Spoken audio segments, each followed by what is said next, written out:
Glenn Hart, who is the regional organiser of the RMT union.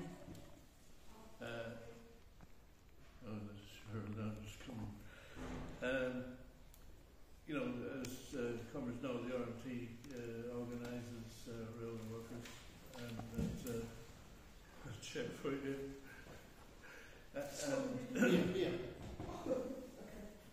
They've been involved in some of the biggest battles of jobs over pay, over all the different things, and you know, in fighting this Tory government and its anti-union laws and things, and fighting for its members. And so I'll give you next. Thank you. Apologies for my late arrival as well. I went over to the other side of Hasselmere Road, and yeah, I'm here now, so that's the thing. I've not been given any specific brief today, so I've seen the topics of what the conversations are going to be about, so you know, I'm going to hopefully touch on most of them, and really, it's brilliant to hear the statistics and everything else about what's been happening, because you know, I tend not to read too much into what's been happening at this time, because I do really try to keep it a bit simple in my mind, because the way I look at what's happening in Gaza is very similar to what happened in South Africa all those years ago. But even worse than that, it is a genocide going on, and it's quite easy to see it's a human rights violation, isn't it? It's a humanitarian crisis, it's genocide, you know, and anyone that advocates for it, you know, it just gets my blood boiling. You listen to what the Tories say, they come out with things like humanitarian pause now. How is there such a thing? How can you have a pause from being a humanitarian? You know, if it's catastrophe is happening right now in the world's eyes, right? And you're talking about just putting a pause in it for a minute, rather than trying to address it, trying to find a way to actually resolve it. And you know, it's not just down to the Tory party, it's down to the whole establishment. The Labour Party are very much part and parcel of that establishment. They're the opposition, and you would expect an opposition political party to really be putting pressure on the government to really do something different, but they're not. They're all working hand in hand together to support that position. And again, people that are just, because a lot of people that are attending the pro-Palestine support demos, they're not necessarily all political people. They're not political motivated. They could just see the difference between right and wrong. You can see what's happening. Social media has opened up the lens of the world now. We get sight of all this stuff now. It's really up to date, and no one could just sit by idly and say this is the right thing that's happening. So you know, it really does show you, demonstrate the capitalism in crisis. Is that they try to use a narrative to try to blame people standing up for the right thing. So people now who support Palestine and support human rights, support people not having to experience ethnic cleansing or genocide, not supporting the atrocities and horrors being witnessed by the world. They're extremists. They're in the wrong somehow, or they're racist, they're anti-Semitic. All this kind of narrative and language used to throw back at the general public. And I think that goes in connection to what you've got on as a headline for this topic today as well, about a general strike. You know, and hopefully I'm not going to speak out of turn for this, right? But the reality is what we're up against. As a trade unionist, we're very much aware of the anti-trade union laws and what needs to be done. But the reality is that the government have put these laws in place, and they've been in place for a very long time. It's not just the recent anti-trade union laws. They've always been fighting of a general strike. Workers' powers really rise up together, and they've done it under Thatcher's government when they ban secondary action. You know, and this has been something that's been continued. So now you won't even hear the TUC talk about general strike. They call it national coordinated action. And the reality is, and this is why I don't think it will actually work. I mean, it is a principled demand that workers should unite together and stand up against the establishment. You know, we've just come out of a pandemic where they've just rewarded contracts to their buddies, and you know they just made profited from it. Everyone else is suffering, and this has led into the cost of living crisis. And they still don't want to pay workers decent wages. Inflation went through the roof, energy prices, all these kind of attack upon working class people. And now they don't even want working class people to have the opportunity to protest. The right to strike is a human right.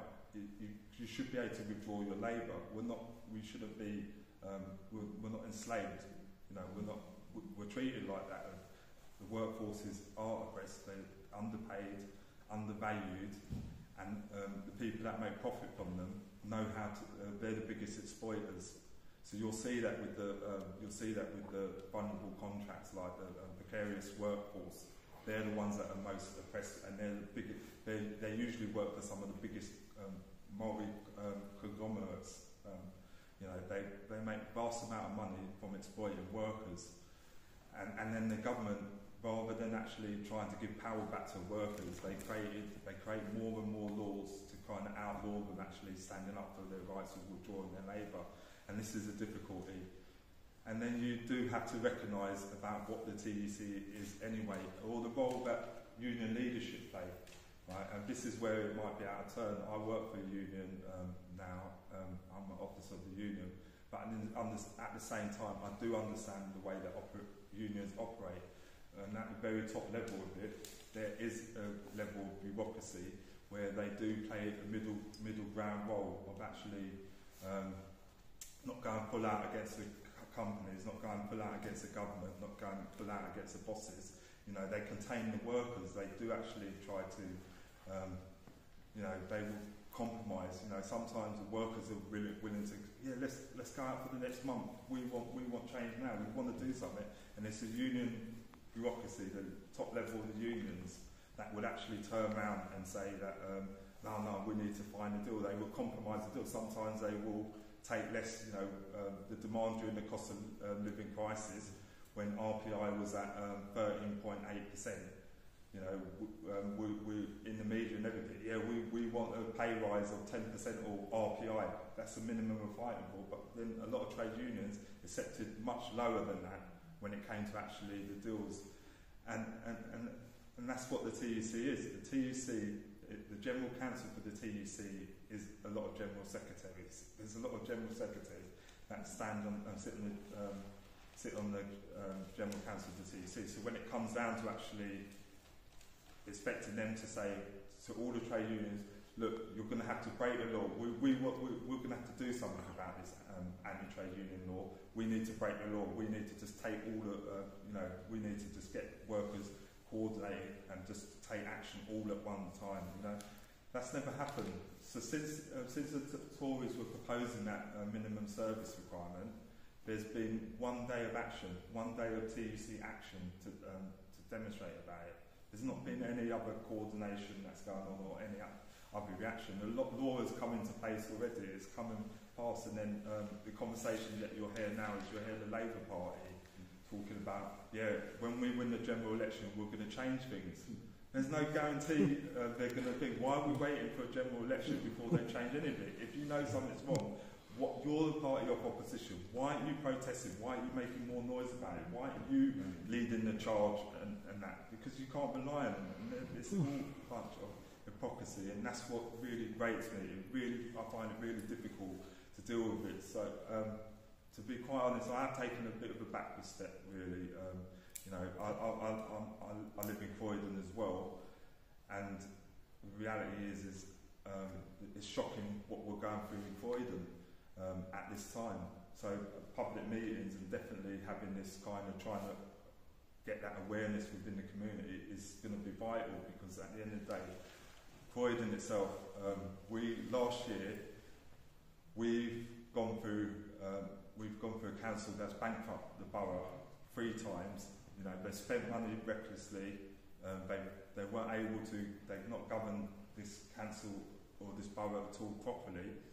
And then what they've done is to try to remedy the situation. They put the burden on the community. They put the council tax up by 15%, the highest in the whole country.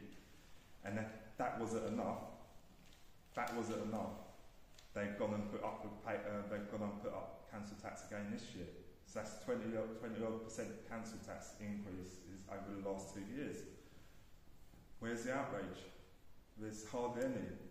And when it comes to election time, the local council election, I'm not even talking about the general election. When it comes to the local council election, they will still be getting in power, because even when you look at the council, you don't get independent councillors on this council. We're unique in that sense, or we're not unique. What it shows you is that the residents here have bought into this mainstream political party. That's all they vote for. People here are traditionally mainstream political party, and until that changes, we're going to still keep getting the council. We're still going to keep getting MPs just exploiting us as residents as well. So that needs to be changed. We need to be having these conversations. Even the point of there are pockets of resistance here, especially when it comes to Gaza. I've been involved in some of the WhatsApp groups, and it really is important to give people that really want to voice their distress about what's going on, and really, just be able to discuss it. They need that opportunity, and if this is a forum to do it, then it needs to happen more loudly and more often. This is the reality of what we're facing at this time. We are facing this kind of unified approach by the mainstream, by the establishment, to contain everything, and we're going to have to break out of it. And the only way to do that is to really identify the problem, speak out about it, and really hold the people to account that should be dealing with it. And whether that's getting rid of the MPs, that would be a good start. But I think I covered a lot of ground there. I'm not sure where else I can go. Okay. Thank you.